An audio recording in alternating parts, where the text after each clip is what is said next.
Good one, people. We got another episode of Ask Devin. This is the second edition.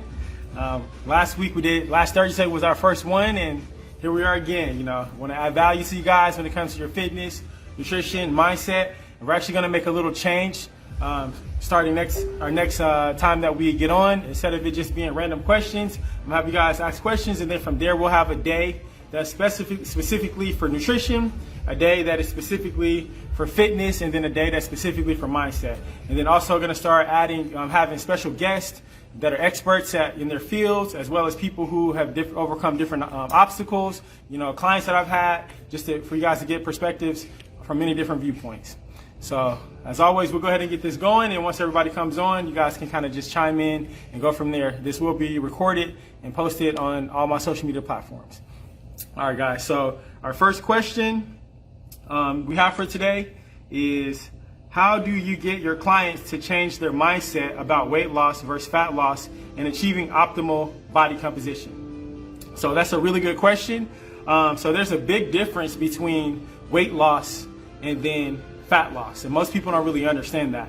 So, some examples, with weight loss, you can, wrestlers and things of that nature, people who need to cut weight, they can lose weight by just, losing water weight. Or, a lot of times people will weigh themselves after they work out and say, oh, I lost 3 pounds, or I'm 4 pounds down, or whatever that may be. But that's something that's temporary, and it's not going to actually change your body composition.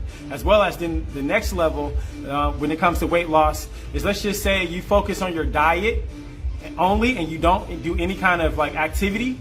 Then what can happen is, or you just do cardio, you'll lose muscle and body fat. And the issue with that, so let's just say you lost, 6 pounds of body fat, and then you also lost 6 pounds of muscle, you're going to be the same body composition. You're not going to have that look that you desire. So, what I'm saying, that is weight loss, and that's, 12 pounds, on the scale that you'll see, but that's also 12 pounds of muscle, which you don't want. So then the next level is fat loss, which is what most people are looking to achieve. So when you lose fat, that means that you're trying to maintain as much muscle tissue as you can, which is going to give you that shape, give you that toned look. And the way that's going to happen, both of those, you got to be in a caloric deficit, except when you lose water. You lose water, that's just, something that's going to be very, very temporary. But, both of them, you need to be in a caloric deficit. But one of them, you're focusing on, maintaining your muscle. And the way that's going to happen is proper diet. So having your macronutrients in the proper place. So you got to get the right amount of protein for your body, somewhere between 0.8 to 1.5 grams of protein per pound, depending on how much you weigh. And then, having a coach or figuring out those details specifically to make sure that's happening like it needs to. And then from there, you got to resistance train. And the goal of resistance training, depending on, your level of expertise with training and how long you've been working out, is to either maintain the muscle that you have or maintain as much muscle as you can throughout that caloric deficit, or possibly, you can build muscle while losing body fat if you're, untrained and haven't been working out for that long. So those are the differences between weight loss and fat loss. It's one of them. Weight loss can be water weight, which is very, very temporary, as well as you losing muscle and body fat and then not getting your composition where you want it to be. And then fat loss is the primary goal, is to lose as much body fat as you can without losing, that much muscle mass, or being able to maintain it or build it. So I hope that answers that question in a clear way. All right, so our next question, what's the best step to take when working to lose belly fat? So, a lot of times, people, that's the main thing, your indicator, whether or not you're lean or if things are happening in the right perspective is, the way your core looks, which is totally understandable. That's the main thing we're looking to, change. But, there's really no way to spot reduce body fat. And I have a lot of clients that, depending on your genetics, you lose body fat in different areas. So some clients, they lose a lot of body fat in their legs really fast. Some clients, they lose their body fat, in their back really fast. Just depends on your genetics. And then I have some clients that immediately, as soon as they start to diet, that belly fat starts to go down. But you can't really spot reduce. But like I always talk about, over and over, is you just got to be in a caloric deficit. So you got to be, burning more calories than you're taking in. So that's going to happen through, activity, resistance training, and then primarily making sure that your diet is where it needs to be. So if you want to lose that belly fat, you just gotta, be in a caloric deficit, and then, from there, everything will start to work itself out. That's the main thing that you gotta focus on. And then next, we have, does having tight hamstrings affect glutes? What exercises can help with tight hamstrings? So definitely, having tight hamstrings can affect your glutes, and what that primarily comes down to is many times you can have inactive glutes, and when your glutes are not active, then your hamstrings many times will take over. And then some other issues that come along with that, with your hips kind of being connected to your glutes, is having an anterior tilt, and then if that anterior tilt, so basically when your back is like in an arched position, kind of like you're sticking your butt out. So what happens with that? It changes the direction of your hips, and it can make it where your hamstrings get really tight. But it's a lot of issues that come about from that perspective. So if you have a sedentary job where you're sitting a lot, and what can happen is your hip flexors can get really tight, and then that can create issues when it comes to having tight hamstrings. And so loosening up your hip flexors as well as strengthening your hip flexors is a good way to get your hips in place, where then your hamstrings can be in a better position as well. And then another aspect, whenever there's tightness, a lot of times people think you need to stretch a lot, but really tightness is many times is an indication of weakness. So you could have weak hamstrings, or you can have overactive hamstrings depending on what the issue is. So it's a lot of different reasons why your hamstrings can be tight, as well as you possibly have an injury, or your hips could be imbalanced. It just all depends. But most of the time, when your hamstrings are tight, it's gonna, if you can start working on getting your hip flexors stronger, and then more mobile, and then also strengthening your hamstrings, and then getting your glutes to activate. And one of the ways that you can find out whether or not you have inactive glutes is if you were to run and immediately your back takes over because your core is not strong, like your back takes over, and you feel a lot of tension in your lower back, as well as when you're working out, like you squat, if you're a squatter and your back arches, then that's showing that your glutes are not actually activating. And you got to get in a position where you can start to be able to activate your glutes, and there's a lot of reasons why that could be the case as well. So I hope that answers your question with that. So then from there, our next question, should I disclose my medications to my trainer? So for that question, that's going to be your personal preference and the kind of relationship that you have with your trainer. A trainer is not a doctor, so the main thing is making sure your doctor understands what's going on, and then you kind of consult your doctor from that position. But then depending on your relationship, it can be useful for them to understand what's happening, so then they can help you in a holistic way. But they shouldn't be offering you specific medical advice, when it comes to trying to cure anything or anything of that nature, because that's getting out of their realm. So that question is kind of up to you and relative to your specific circumstance. So I wouldn't be able to answer that 100% in the best and clear way. It'll be based off of your circumstances and the relationship you have with your trainer, as well as what's happening with your doctor. So then the next question, should I work out under stress? So that's a really great question. So what that depends on is what type of stress is it? Are you physically stressed? Are you psychologically stressed? And then what kind of stress is that? So let's just say if working out and you're working out super hard, you're super focused on working out too much, and you're like overboard with it, then maybe you should take a break and like kind of get away from working out. Because some people can overtrain and work out too much, and they're creating stress within their bodies where they're not recovering, they're not being able to heal. And if that's happening, it's counterproductive to, for the purpose of what working out is for. But then on another level, you could be, have, a lot of people who are depressed or have like mental issues, working out actually helps them, be able to, get in a better mind space. And then at the same time, depending on if, it's something that you need to work through within yourself, and working out is not going to be able to help that. It just all depends on what kind of stress you have. So like whether it's a psychological stress or actual physical stress, and then even with, physical stressors, a lot of times, so let's just say a person has a hurt back or some kind of body part that's hurt, getting a little blood flow and not working past what your ability is can actually help you be able to get back in the game faster. So it just all depends, to the severity of that stress physically, and psychologically. So then the next question, what are some simple things we can add to our daily routine outside the gym to see faster results?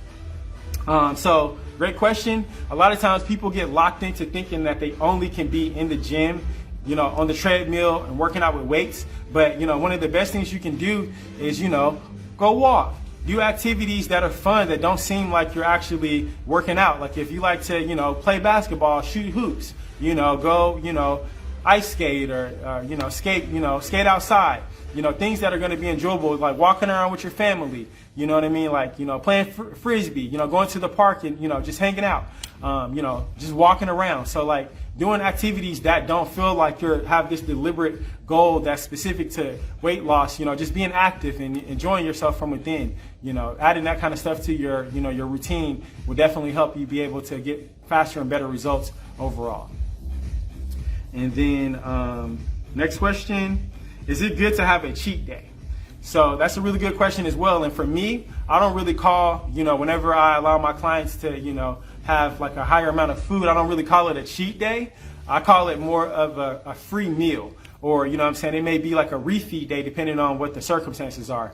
But, some examples when, a cheat day is actually needed. So let's just say you have really, really low body fat. You've been dieting really, really hard. Sometimes it's really good to allow your body to get some extra food and nourishment. Then it actually can help you be able to like break plateaus and get your body back in a position where you can continue to train at a higher rate and be able to push in a more efficient way. And then another reason is, let's just say a person's been dieting for a really long time, or they have a tendency where it's just like getting boring, and then they're gonna like splurge in a way where they mess up their results. So let's just say, if every week you have a free meal where you can, have some kind of meal that you really enjoy. You don't have to keep track of it. It's not food that's on your meal plan, and you're able to mindfully, eat that food. It'll allow you to kind of like psychologically break up that monotony of having to like, stay so clear, so on track with your diet. So, depending on what the circumstance is, having those free meals, aka cheat days, can be really beneficial to help you continue to make that long-term progress. So, I think, having a coach, and having someone that can help you be able to strategically, plan those into your diet, they're really, really beneficial, and it can help you continue to lose weight in a really efficient way.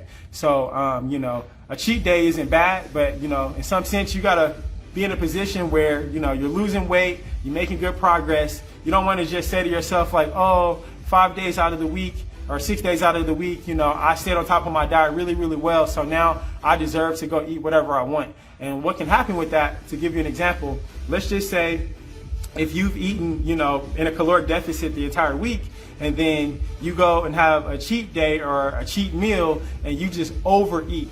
And then what happens is then you can mess up your whole diet, where then when you do your check-in and, weigh yourself, you've actually gained weight. And what a shame for that, to like work so hard, train, do your cardio, eat the right way for 5 whole days. So Monday through, Thursday, Monday through Friday, you stay on top of your diet. And then the weekend comes and you have a whole bunch of drinks, whole bunch of pizza, and you just go crazy.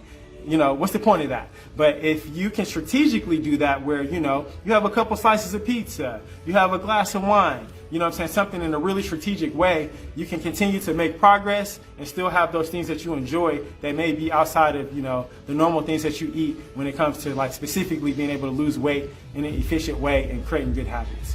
So hope that answers your question. And then, so next question. Do you have any advice for people who struggle with sticking to their meal plan diet? So that's a really great question. So the way that I look at that is, number one, you got to get clear about what your why is. You need to have a definite purpose on why you're choosing the diet. Because if you don't know why you're doing it, it's hard to stick with something. But if you're clear, you got a burning desire, and you know that this is what you got to do, and you're willing to put that work in and overcome those obstacles, overcome those times when times get tough. You know what I'm saying? And you can focus on, think about that why, then it'll push you to be able to get out your comfort zone. It'll push you to be able to stay on track with your diet. So the best thing that I can say, if you have a hard time, sticking to a diet, unless it's a diet that, is not optimal for you, it doesn't correlate with what you enjoy when it comes to the types of foods that you like. You know what I'm saying? So I would say that's the first thing, is getting clear, figuring out what types of foods you enjoy, what kind of diet protocol you enjoy, whether that's, intermittent fasting, keto, counting macros, having a meal plan. So first, getting clear about the type of nutritional plan that's going to work for you long term. But then from there, I would say, if that's all clear and it's just an issue of you being able to like stick with it from a mental place, you got to find a definite purpose. You got to attach your goals to something that's bigger than you. You know what I'm saying? So whether, some people do shows, some people, you know what I'm saying, it has to do with a life or death circumstance. They got some kind of health problem. Sometimes it can be to do with, they're trying to get a relationship. They want to find love. You know what I'm saying? And they got to start loving themselves and taking care of themselves. Or, whatever that reason is, I would say, get clear within yourself instead of doing it for what other people want, because other people are trying to convince you, or you're trying to impress other people for the wrong reasons. You may not stick with it. But if it's something that's deeply rooted within you, you know what I'm saying? It's crazy. It's infinite how far you can go and what you can do and what you can achieve and like the circumstances that come about in your life. So I would say get real clear about your why, and then that'll help you be able to stick to, that game plan that you're trying to get to. So then next question, how do you maintain a fitness mindset? So kind of similar to the other question, I think that, number one, you gotta like enjoy what you're doing. So, a lot of times people look at fitness and just think, specifically you gotta lift weights, or, you gotta lift in a particular way. You gotta bodybuild. There's the bodybuilding world, and there's the powerlifting world, and there's, strength training world, the CrossFit, whatever it is, what I'm saying? And people make jokes about each one of these different genres, but I would say you gotta find something that you really enjoy, that you go into the gym and you're enthusiastic about doing it. You know what I'm saying? For whatever that reason is, or maybe, like I said, you like to compete, or, what I'm saying, it's something that you did back when you played sports. So I would say figure out something that you can do long term. And I can say that it's not going to always be, oh, I'm super hyped to go to the gym. You're going to have your days where you fall off, or you don't feel like going to the gym. But once again, when you got your why attached to it, it'll get you up to make you do it. But then from there, it's got to be something that you like to do. So I would say, figure out some kind of, situation, whether you're working out with other people, training at a gym, whatever your thing is, try to focus on trying to figure that out. So experiment, do different types of things. And it's not about, doing the most optimal workout. It's about doing a workout that you enjoy, that's giving you results that you can stick to long term. So that's what I would say when it comes to, finding that fitness mindset. That's going to be the key to that. And then from there, at the end of the day, anything that you begin when you first start something, most of the time it's not going to be easy. So you can't just be a quitter and like always starting and stopping.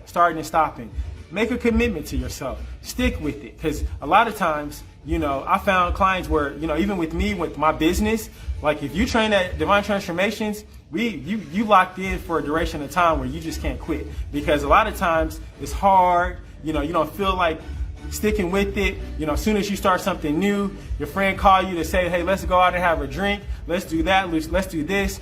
Some kind of stressor comes into your life, and then you find all these reasons not to stick with it. When if you had to just stay with it and kept true to what you said you wanted to be, before you know it, it's people who they come into the gym, they can't help but be in the gym 24/7. They love being in the gym all the time. And many times these were my clients that struggled to come to the gym initially, or they fought to get there because they knew they paid for it, so they had to stick with it. And they end up being some of my best clients. So I would say it's a combination of finding out what you enjoy, and then, at least give yourself a solid 90 days of saying to yourself, I'm going to go to the gym at least 2 to 3 weeks, take it slow, and then kind of find out from there. And then as well as, like I said, experiment with different types of training to figure out what your thing is, and then from there, you'll be good to go. And then that's the last question. So, if you guys have any kind of questions in the comments that you want to ask real quick, I'll be more than happy to answer your questions. Let's see. But yeah, so pretty much, guys, this fitness thing is just all about, having a definite purpose. You got to get clear about what you're doing, what your why is. And then from there, coming up with a game plan that's going to actually help you get those results. Because what a shame to have a definite purpose, work super hard, but you're not doing the right stuff. You know what I mean? So what I would say is, having wise counsel is one of the best things that you can have. So find somebody that knows more than you and open yourself up to learning. And don't be afraid to ask questions. You know what I'm saying? Don't be afraid to get out your comfort zone. And then from there, like I always say, whatever the mind can conceive and believe, it can achieve. All right, peace, guys. I'll see you guys on Thursday. So go ahead and I'll have that link in the comments for you to ask questions. And then from moving forward, we're gonna have it real specific where we're gonna have like a fitness day, we're gonna have a nutrition day, and a mindset day. And then if there are people who possibly want to get on the interview with me for whatever reason, reach out to me. I'd love to talk to you guys. And I'm gonna have a lot of people of expertise and individuals who have been able to overcome certain struggles that are similar to you guys to help you guys see that it's possible. Like I said, the main thing is to bring value to you guys, to share the knowledge that I have, and to help you guys grow and get to where you want to be. All right, you guys have a good rest of your day. All right, peace.